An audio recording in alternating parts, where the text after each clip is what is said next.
There we go. Yeah, it's good. I got it going. So it doesn't work 100% all the time because Zoom can be a bit up and down. So hopefully that will work okay for us. Get a chance to go over some of the stuff again later. Yeah. So basically, you've got 5 questions flagged. So let's have a look to see what they are. Well, in the test, and when it comes up now, you see the red squares are basically the Yeah. ones that you flagged, and Right. the ones that you might have had a bit of trouble with. So because it's a medium test, that's actually quite a good score. So well done. Yeah. 6, 7, 8, 9, 10, 11, 12. So there's a wee bit of stuff there to look at. Do you want to take some notes as well? It might be a good Yeah, I idea. got a notebook here already to go. Good. Well done. Switched on, ready to go, eh? Happy days. Now let's have a look at this first one, number 4, and see what it comes up as. Now I'll be able to show you some visual aids as well during the time you're All with right. me on here to give you a hand. I'm just searching through my wee database here to make sure I have all them ready to go for you if you need them. I'll probably use YouTube actually as a source of information to show us videos of anything that I can explain it to you better. Yeah. Let me explain first of all that whenever a person passes a driving test, they are actually allowed to have a trailer on the back of the vehicle. Because that's actually some good information to know as a new driver, someone who's just going to pass the test and go out there. The problem they have is they don't want you to have too big a trailer because you're lack of experience. So they limit it. They limit it down to that weight, if you like, 3.5 kilograms. 3.5 thousand kilograms, should I say, which is basically you know, in old money around about 1.5 ton, 1.75 to be exact, but the or 75, sorry, ton to be exact, 0.75. So it's kind of giving you a wee bit of experience to tow a small trailer, but not a large one. The actual combination of the trailer and the car itself has to be no more than this as well, which is an interesting fact as well. You know, you can't really have that, you know, the combined, that's what it means by the combined.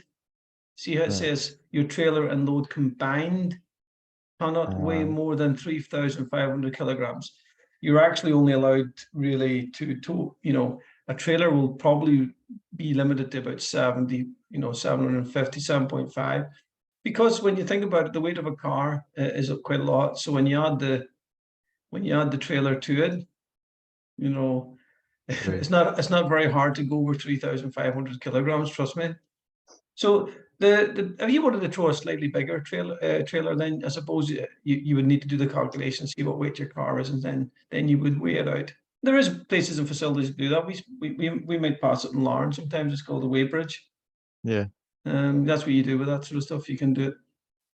So that's really just the reason, the crux of it is that they're trying to stop you from driving a trailer which is more than 3/4 of a ton old money of weight. That's what your limit is normally.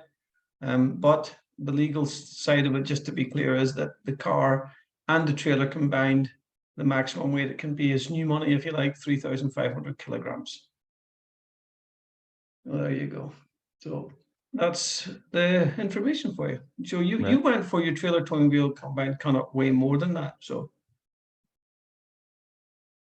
Yeah. yeah, your trailer and load combined cannot weigh more than 3,000.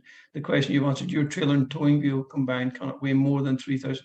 So it's kind of like a wee bit of a wording of the questions can be a bit stranger, isn't it? It looks similar, to be honest. It's so easy to get that one wrong. Okay, let's go on to the next one. Why could it be dangerous to reverse from a side road into a main road?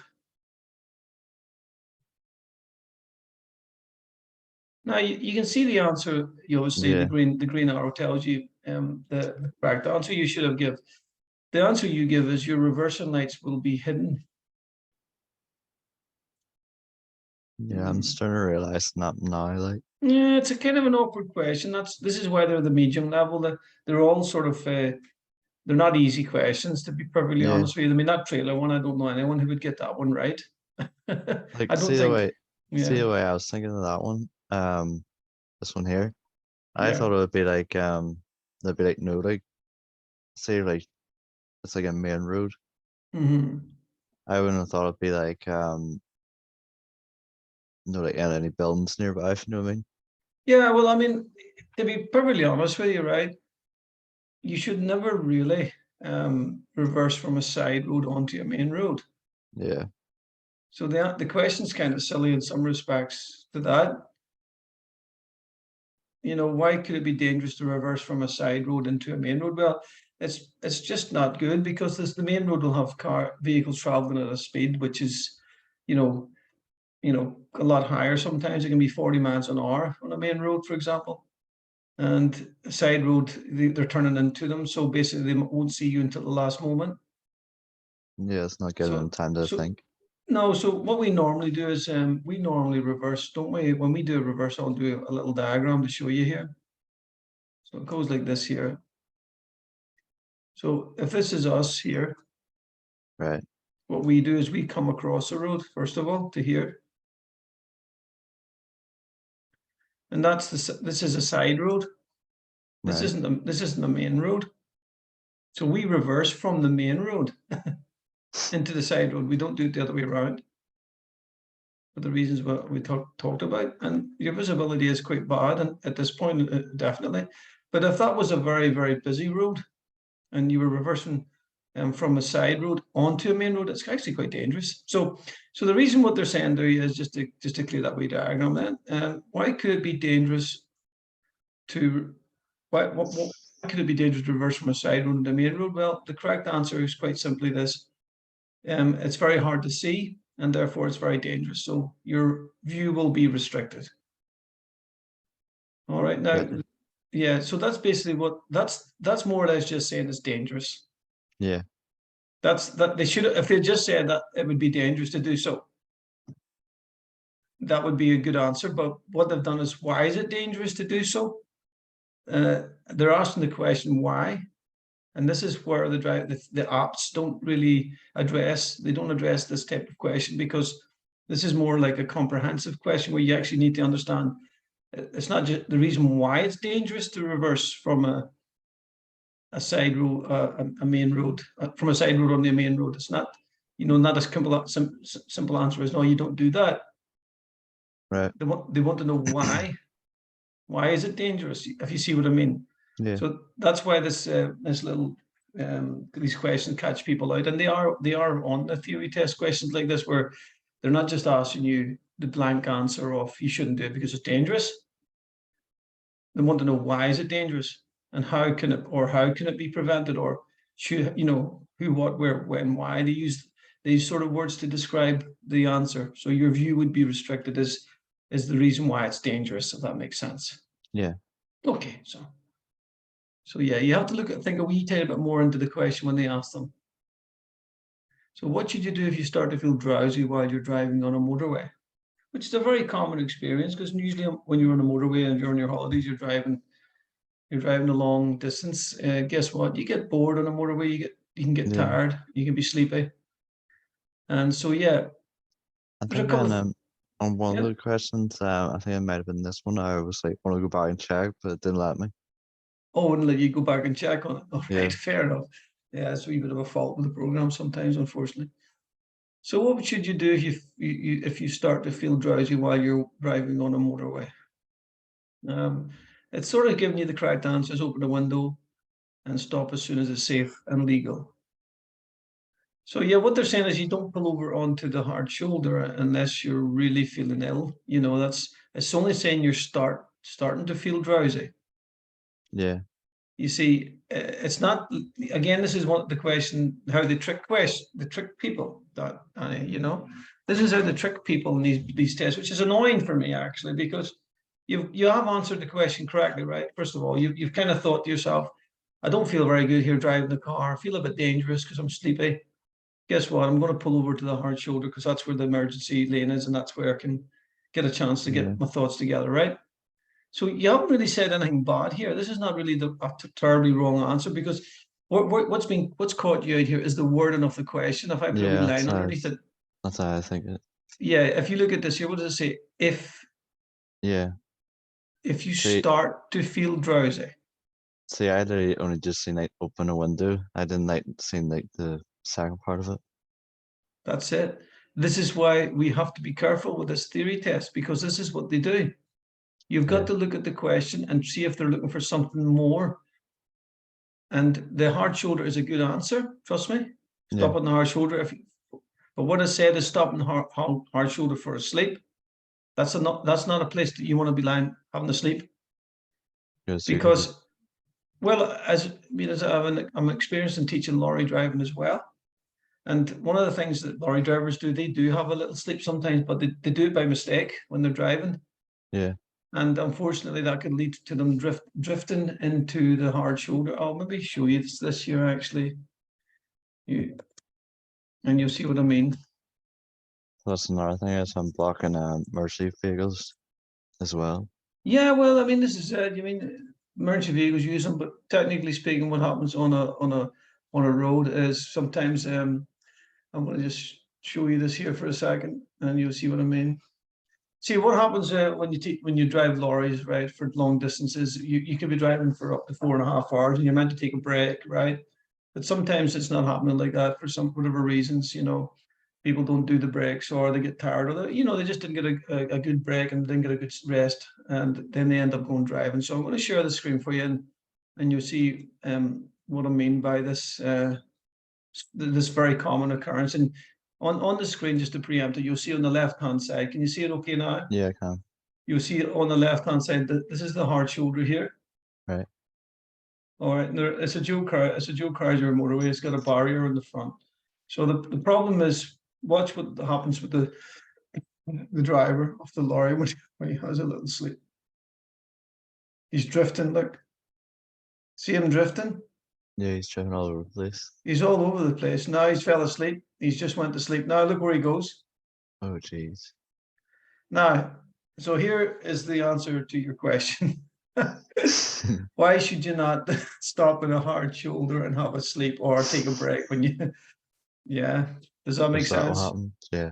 Well, it's kind of what happens, I'm afraid, in real life, and unfortunately, this would have ended very badly for someone who had parked in the hard shoulder just because they felt drowsy. You need to feel very, very ill or something like that for you to justify pulling into that hard shoulder and stop. And you don't want to be there. Let's see what happens next. Now, I think he wakes up and swerves across it. Oh, there he goes now. That hasn't ended well. Nope. And if you look at the top, guess where that happened? Armagh. Yeah, it happened in sunny Northern Ireland, I'm afraid. Unfortunately. And there he goes, having a wee cap, a wee nip, a wee sleep, and then all of a sudden out he goes. They are trying to use technology now to prevent it. It's called seeing technology. They're putting it in vehicles as well, actually. It's one of the things that they're working on as we speak. I'll just go back to the test now, okay? Hopefully you can understand then why that answer to your question is not correct.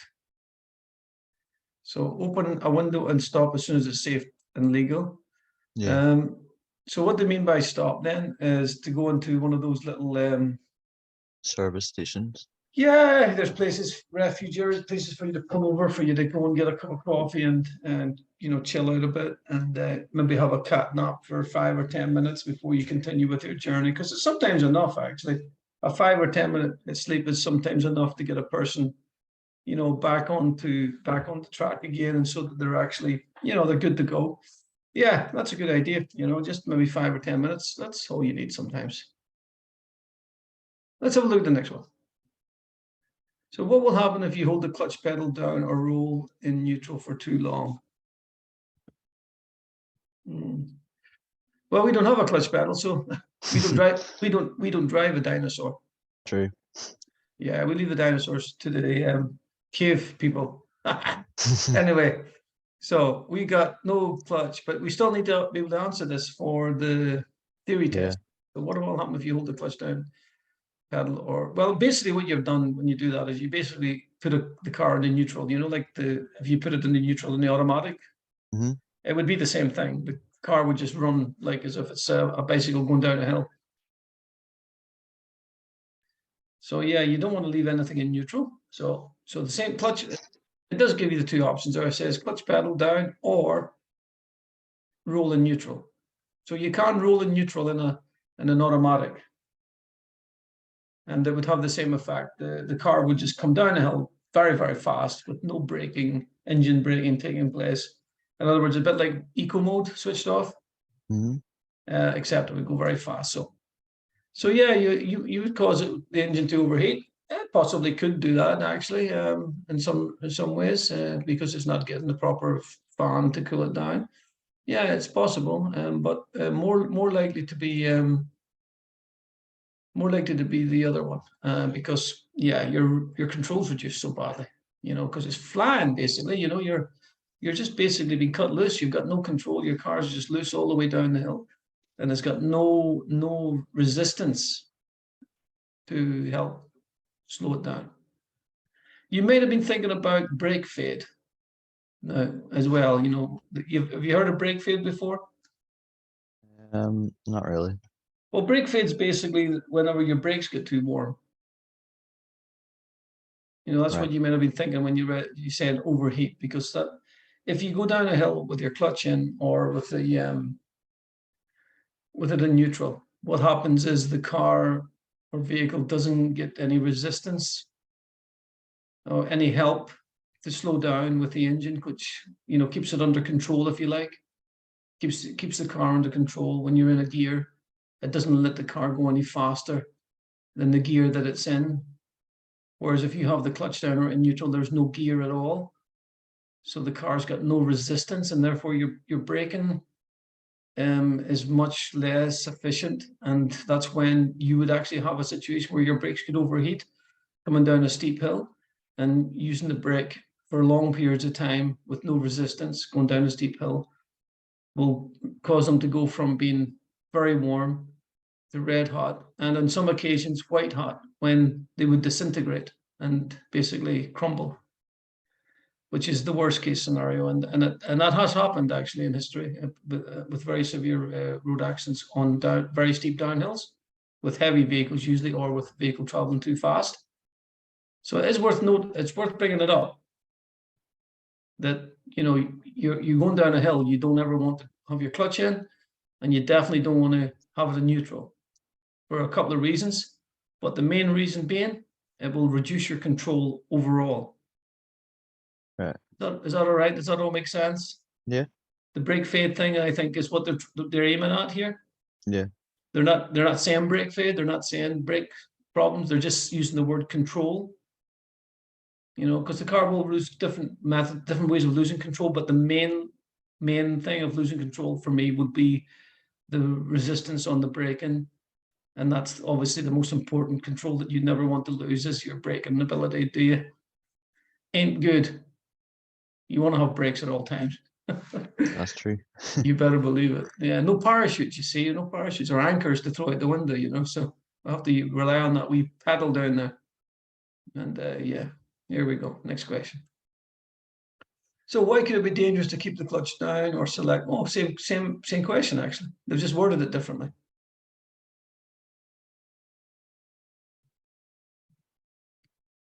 You see that?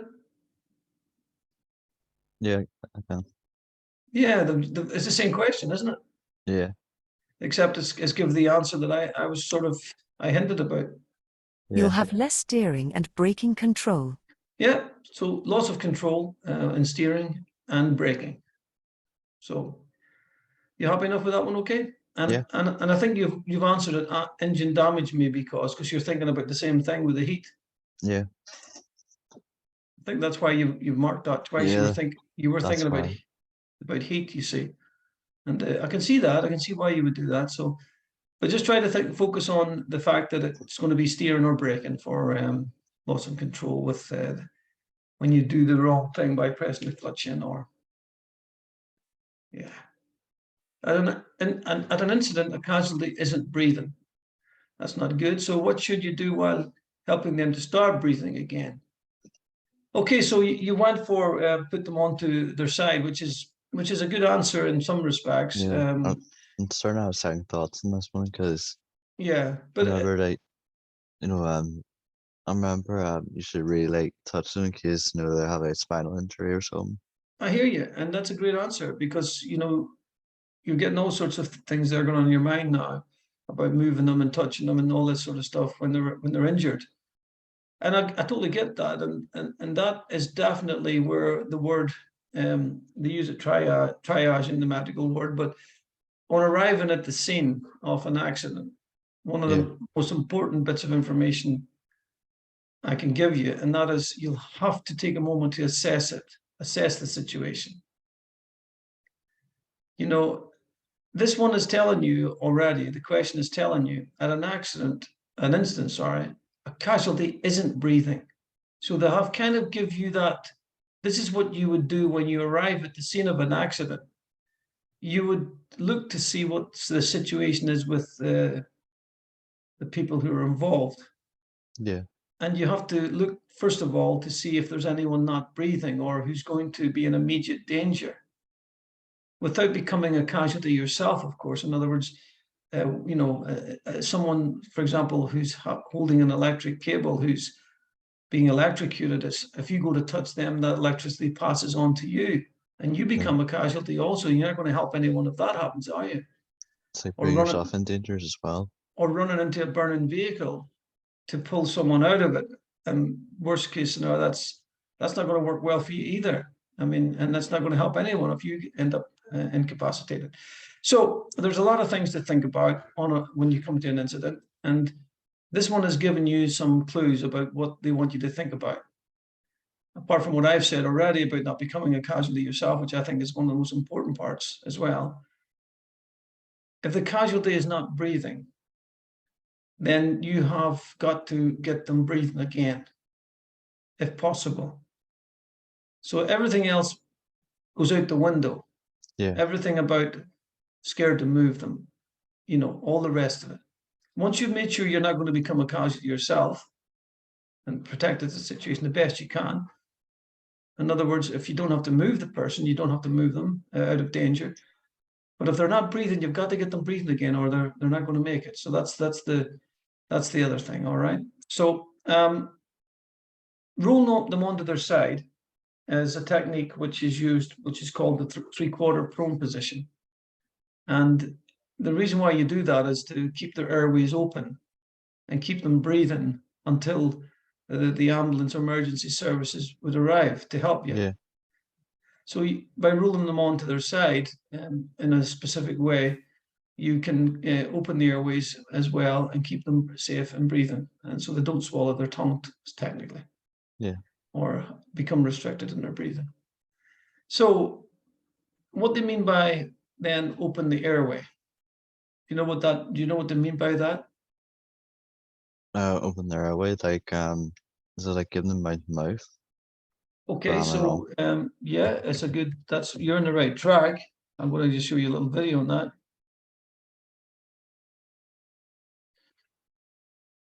Let's see if we can help you with that one. You understand it? A picture paints 1,000 words, so we'll see if we can see if we can give you something which is basically showing you how to do that. And a little bit about why it's important. Okay, so I'm going to put a little video up. I'm just going to check first of all that it's suitable, because it's on YouTube and you just never know. So, exactly. So I'm just going to look at that first, Danny. Let me see. Yeah, so this one looks pretty good. I'll just flip this over and let you have a look at it. And my mate. Okay, let me just have a quick look at this one and see if this one works for you. And just let me know if you can see it okay. Yeah, I can see it. Yeah, so it's basically saying there's I'm going to expand it out a wee bit. Maybe it makes it easier to show you what happens. And someone has stopped breathing. It's not a gory accident or anything. It's just basically giving you some idea. Go listen and then sure we'll listen to it, see what it says. Oh, I'm going to cut to the chase for this one. It's going to be a bit long. Hold on. Now, Here we go. welcome to this edition of the First Aid Show. Now, what we're going to do now is perhaps go right back to basics and answer the question, why do we open the airway? Now, with all CPR, we do the recovery position, we always say to people, open the airway. And I know you're looking at it, keeping the airway clear so they can breathe. So just have a little look in a bit more detail why we do this. Now, with this person here, they're laying on the floor. What can happen is they may be laying on the floor. They may not be breathing, but this is not anything to do with a respiratory or a circulatory problem. It could simply be that their tongue has fallen to the back of the throat. Therefore, they've stopped breathing. So what we're going to do is the head tilt, chin lift. We place one hand on the forehead and the other hand on the bony part of the chin, and we're going to tilt that back. What that's doing is it's pulling the tongue away from the back of the throat, therefore opening the airway, therefore we can hear whether they're breathing. So when we put our ear down, we can feel, listen and see that the person's breathing. It's a very simple method. So to show that in a little bit more detail, we're just going to use this model. So what I'm doing is I'm going to hand on the forehead and also onto the bony part of the chin. By tilting the head back, you see it's starting to pull that tongue away, and now it's fully away from the back of the throat. So it's quite easy for the air to go in and out, and we can assess whether the person's breathing or not. So you see how simple it is. A simple action like tilting someone's head back and opening the airway can save their life. It will mean that the air's passing and they may well start breathing. You may well find this happens with someone with a helmet on and they're sat in a car with their head pushed forward. But also, one thing to always remember is, just always be aware of the spinal injury. You don't want to be pulling the head about too much if in case there's a problem there. There are other things just worth mentioning is the jaw thrust. Now, it's something that we used to teach in first aid, but it was taken away from general first aid. But the idea of the jaw thrust is we're just putting our fingers in and pushing the jaw forward and holding the head. It has a very similar effect to the head tilt chin lift because it's pulling the tongue away from the back of the throat, but it takes a lot of the trauma away from the neck. Now, this is not something we do as standard in first aid, but if you're working with a more advanced first aid, then you will learn this technique. Got it now. Oh, good, good. Yeah, a picture paints 1,000 words. Yep. So there we go. That's us back to the test paper. Hopefully you can see that again. All right. Can you see the back to the test screen Yeah, I again? can. Oh, brilliant.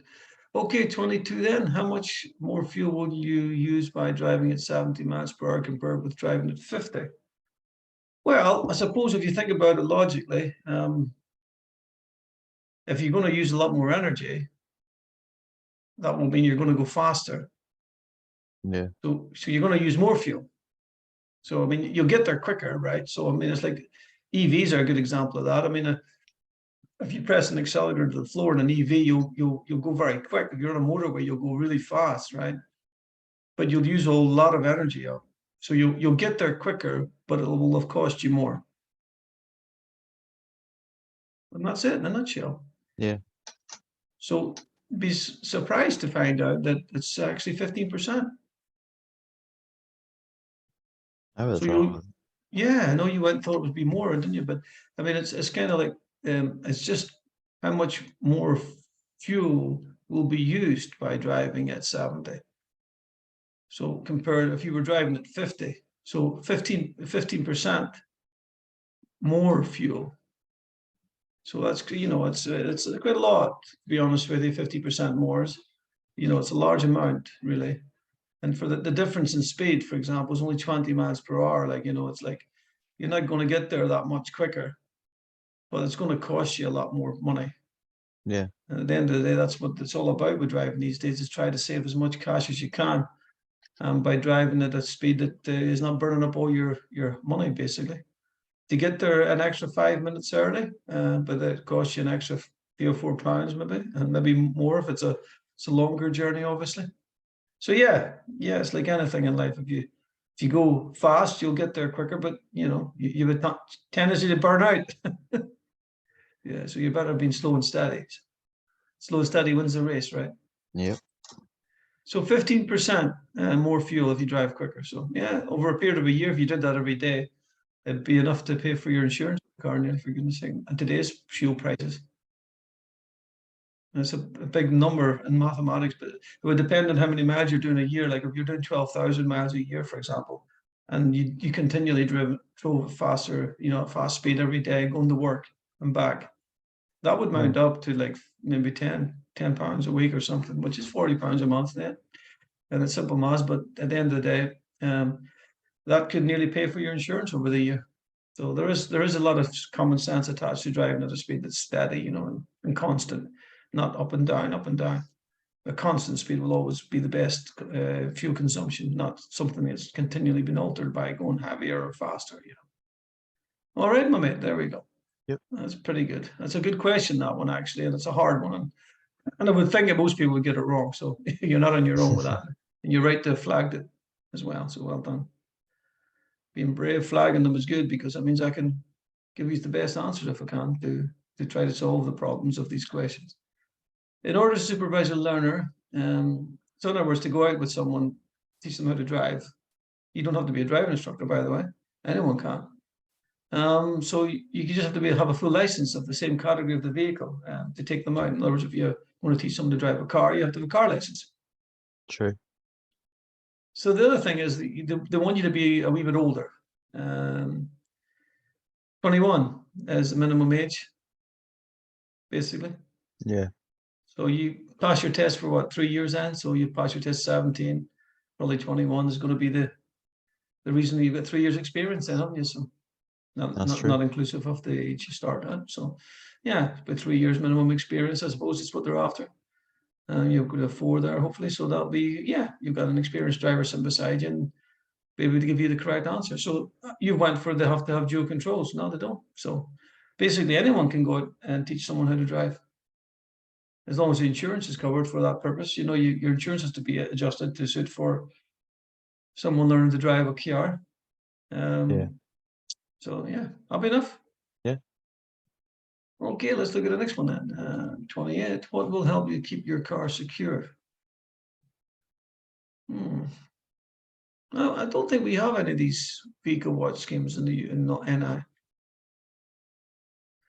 I don't know unless you've seen one somewhere. No, I haven't. I would have thought it'd been like, no, lock your car.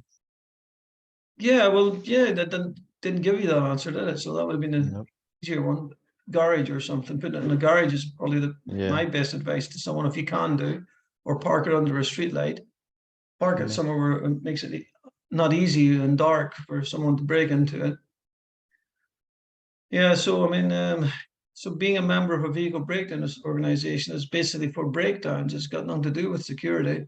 True. So that's like the AAA, you know, like the Automobile Association, where they sort of basically they would come out and fix your car if you break down somewhere. They're a good organization actually. If you're driving a car, it's a wee bit older and you're worried about it breaking down, going on a long journey to back and forward to work or something. Yeah, by joining the AA, you've reduced that the risk of that by a large amount of getting stuck somewhere. They'll always come out and get you and bring you back and fix the car for you if they can at the scene. That's good.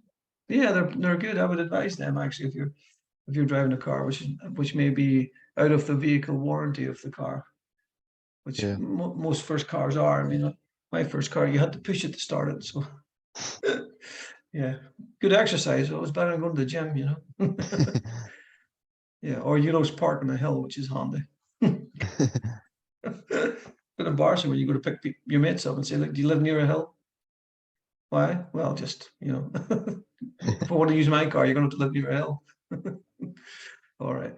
So register with a vehicle watch scheme. It's basically an organization which a community would get together and say, what we're going to do here is we're having too many break-ins, car damage done at night. We're going to basically try to stop this by getting together as a group, Monday to Friday, Monday to Sunday. We'll all have a turn of staying up, walking around where we live to try to discourage people from damaging the vehicle. Probably be done in pairs. Yeah. And I think that's basically that scheme. So, or you could possibly set up a camera of some type to watch the cars. I don't know where that's allowed technically, but there's a lot of monitoring cameras about these days to watch vehicles, and a suitably placed one could probably keep an eye on the cars parked in a certain area. Anyway, that's what that means. Let's see what else we got. 36. So what does this sign mean then?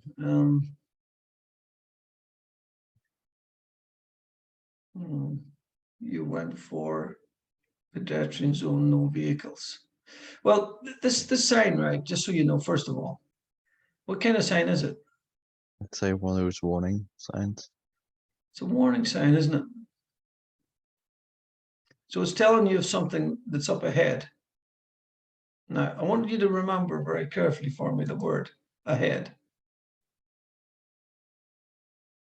Let's see it now. So they've kind of give you the answer, actually, because none of these words have the word ahead in them. True. What they do have is other keywords which you would need to know. No, for example, the answer you went for. You know that no's are not are circulars. Right. And then triangles are warnings. Yeah, but let me explain this to you. O means no. So you know this is not a no. It's a warning. Yeah, because if it was a no, it Be would have a circular. no. O means no. See? Because it's not a no, it's not a no. See? Yeah. Circular. No. So you know it's not this one. You know it cannot be this answer because it's got a no in it. And that's not a no, that's a warning. Now, that leaves you with three possible answers now. You see, a lot of times when you do these tests, right, you can actually go do it the other way around. Instead of automatically knowing the correct answer to the question, you could think to yourself, okay, now what's definitely not the correct answer to this question? You know, what's definitely not the correct answer? And you see, all of a sudden now you've started to give yourself a better chance of getting the right answer because you've taken out some of the questions that you know is not going to be the correct answer. And that leaves you with three now. Now we've got three possible answers. And you've improved the chance of you getting it right now. Even if you take a guess, you've a better chance of getting it right now, haven't you? So let's guess what else we've got here. What other answer could we take out of this equation straight away based School on crossing patrol. Based on that answer? Yeah, we'll get to that one. What I want to go for is the other one that's got a no in it. Oh. No protection allowed. That'd be another circular, wouldn't it? Yes, of course. You see. So now guess what we've got? We've got two questions that we know for 100% sure are not the correct answer. Yep. Now it's down to 50-50. If you want to play a quiz show, it's a 50-50, this one. So now what we've got here is these two questions, and it's one of these ones. One of these questions, oh, sorry, what am I doing? I'll wipe that out, confusing myself. Yeah, but there we go, get rid of it. Yeah, so basically now we have a situation where, guess what? We've got possible answers as being these two: zebra crossing ahead or school crossing patrol. Now, the thing about it is, you know with experience that it's going to have something that's coming across the road. Now, look at this a little bit.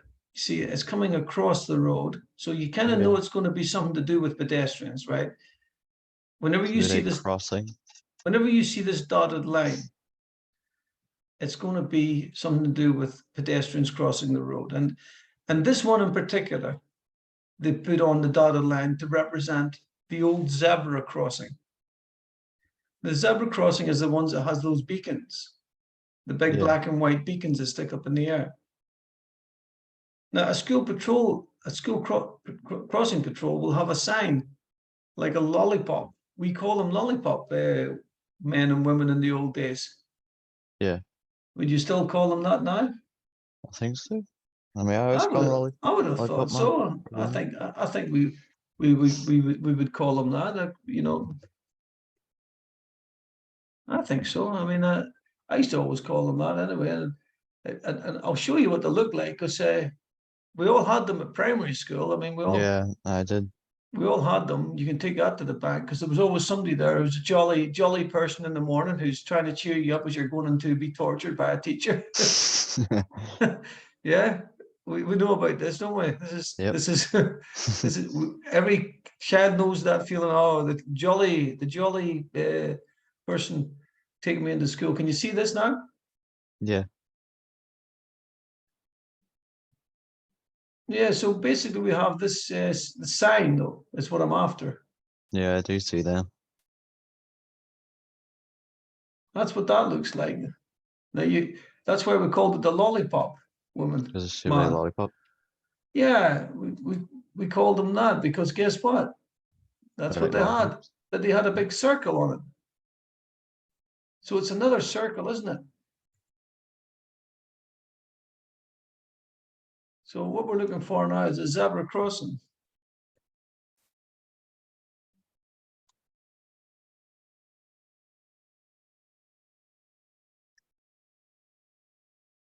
And there you go. There's what that looks like. Ah. I got you.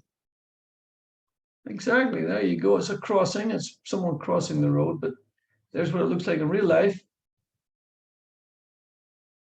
See it now, like.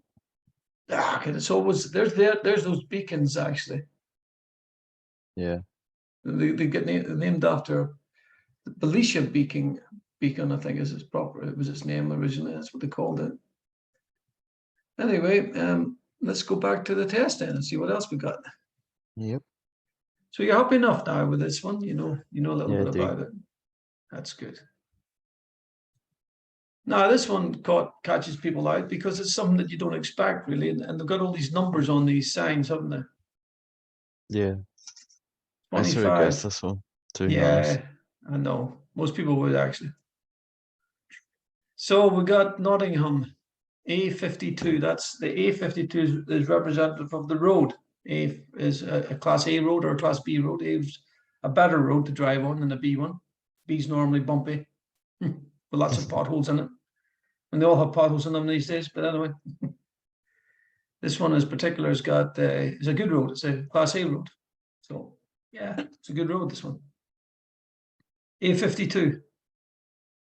Now, if you drive along a motorway and you begin your journey along the motorway at the very beginning, in other words, if you start the motorway at the beginning of it, you start the motorway with the first junction you come to being called number 1, right?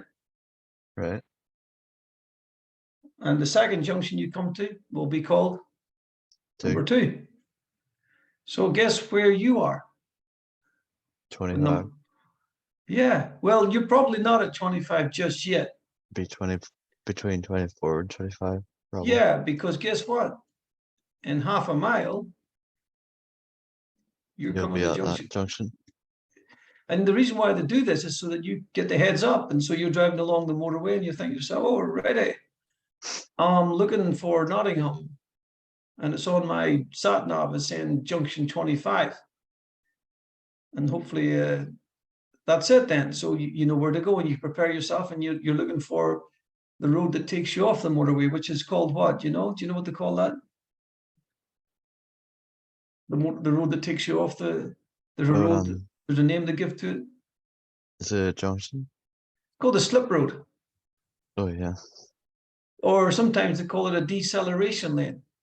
Because guess what? You're going to slow down to leave the motorway at junction 25. So you've got to start to slow down, and you don't slow down until you get into that lane. And that's the reason for it. That's why they call it that, a slip road or deceleration lane. That's why they give it that name. Yeah. And guess what? That's very simple answer, isn't it, when you think about it? So it's telling you the number to the next junction. It's true. I didn't. Yeah. I sort of just guessed it, to be honest. Yeah, but nobody would think about that one, to be honest with you. It's just something that you wouldn't see every day in life. You're not going to drive on motorways every day, so you don't, especially in Northern Ireland. I mean, we don't really have motorways, do we? We have like this road that goes along the road for about 5 minutes, and then you're in Belfast. So, when you hopefully get out onto the road and start driving around the place, and you start maybe traveling a bit in your lifetime, you might come across bigger motorways, like even if you go across to England, Scotland, Wales, you come off the boat there at Liverpool, Birkenhead, you can actually get onto a motorway very soon and be on it for 6 hours. Jeez. That's a long You could time, drive. like. Well, you could drive to Scotland, would you believe? You could drive to 15 hours or more. True. Or you drive to France. Well, yeah, it's a different rules, but of the highway code. But guess what? Yeah, you could drive on a motorway for 6 hours, 7 hours, and that's when all this ties into why should you take a break and what happens if you feel sleepy, if you decide to do big, massive drives, which is great. You know, I love driving, so obviously I love it. So yeah, I would get into a vehicle and drive, and why not? It's great. You can do that, but you have to be aware of modern sat navs are great. Don't get me wrong. Your phone works great, but guess what? Sometimes they malfunction. Sometimes your phone might not work. Sometimes you'll have no data or data. And guess what? And you might rely on some basic instincts, like you've took note of what junction you're leaving at, and that's it. So yeah, it's good to have a backup of where you're going, not just rely on technology. Yeah. And just in case technology gets it wrong, and it can happen. Yeah. Okay, let's look at the last but not least. These questions are possibly on your theory test. I'm not sure whether they're going to use them or not, but this is a good example for you. So you can blow the screen up as I have. Yeah. And I think See, yeah. See, I was going to choose turning, but I wasn't too sure it was right or not. Yeah, I thought you did well with this, because I mean there is a couple of the tricky, you know, when are you allowed to wait in the yellow grid markings? You see here, you know what they're talking about, don't you? This potato waffle, I call it. So yeah, I mean, it's saying to you, when are you allowed to wait in it? Now, technically the yellow box is nobody's allowed to stop in it, because they want to try to keep this big area free. Right, so you understand that if there's a traffic jam here, like this here, for going this way, well, you're not allowed to stop here. Yeah. You wait here. You're not allowed to stop inside this yellow box. However, it's impossible to turn right, i.e. from here, from all the way back here. You know, it's impossible to get that right. You'd have an accident by doing that. So what they do allow, they allow a vehicle to come here, for example, if it intends to turn right into there. They allow you to stop here if you want to turn right. And the only reason you can't turn right is because there's a traffic jam here. Well, if that was the case, you wouldn't come to here, you would wait here, because you're not allowed to go in here if you can't leave it with that, you know, because of a traffic jam. So that's what they're trying to find out. Do you know that you're not allowed to wait in here unless your exit from it is clear? And the only thing stopping you from going is cars coming this way. We know about crossroads, don't we? Yep. When you're turning right at a crossroads, you know that you have to let the vehicles come. Yeah, you know, you can't turn in front of them. They're too close to you. They have to be stopped. But you can come into this yellow box and wait under one circumstance: if you intend to turn right. And the only thing that stops you from turning right is these people coming here. But if there's a traffic jam here, then you should not come into here, because you know you can't turn right. You need to wait here until there's no traffic jam there, and then you come into here. Is that okay? Yeah. And that's the confusing part, I think, for most people. Let's have a look to see what it shows you. So what we're looking at here is these guys and gals here. So these guys and gals here are turning right. Right. So they're able to stop here if they want for a moment, to let these guys pass. So they can stop inside the yellow box and then they can turn.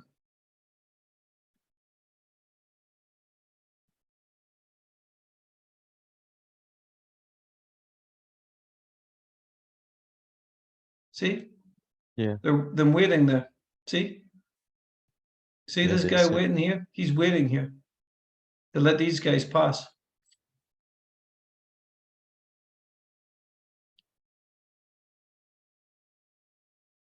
See that? Yeah, I do. See it. And he's allowed to wait there. See, the reason why I can come in there and wait here is because there's no traffic jam here. Yeah. Plus no one's turning. Yeah, if there was a traffic jam here, Then he couldn't. well, he wouldn't have been able to come to there. He'd have had to wait here. He wouldn't have been able to come to this position. Yeah. Because he looked across here and he seen, oh, traffic jam. I can't go into the box junction and wait.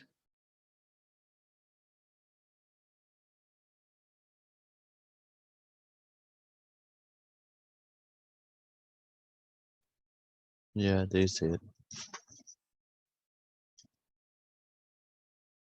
Let's follow the white car and see what happens again. See, he's waiting there. He's not going in because there's a traffic jam in front of him. Now he sees it's clear and he comes. He can leave the box junction without stopping. Yeah.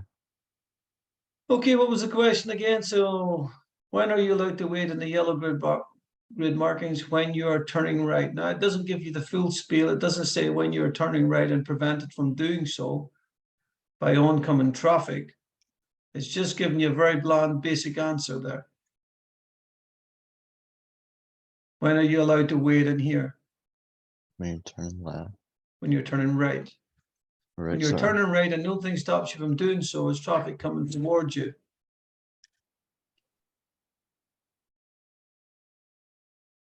The reason you went into it and to wait initially is because there was no traffic jam. Yeah. There was no traffic jam here. All right, let's have a look again at the next one then. Oh, you got the next one right anyway. So why did the lorry start turning so late? Let's have a see what that was about. And the lorry here, this one. Because it's a large vehicle. Yeah, because we've done this actually when we've been doing our driving lessons, haven't we? Yep. We know that we have to drive past, come out a little bit. And that's why I wanted to draw your attention to it. See how far he's come out. Yep. That's to allow the back tires come around here without hitting the curb. And there's a very common fault with people turning left at a junction in a car even. They don't allow the front of the car to come out enough to avoid the back tire hitting the curb. I mean, if you don't like do it correctly, you could be going into that pole there. Oh, you Or could the do it, gate. actually. Yeah, it's possible. And there's always that. You know, no doubt about it. So there we go. Happy days. So end review. I'll not do that just yet. Let's have a quick look. So you're 38 out of 50, so you're a little bit below where we need you to be. Yeah. But of course, you may have learned a lot from this session, so you might find that that might be enough to push you up over the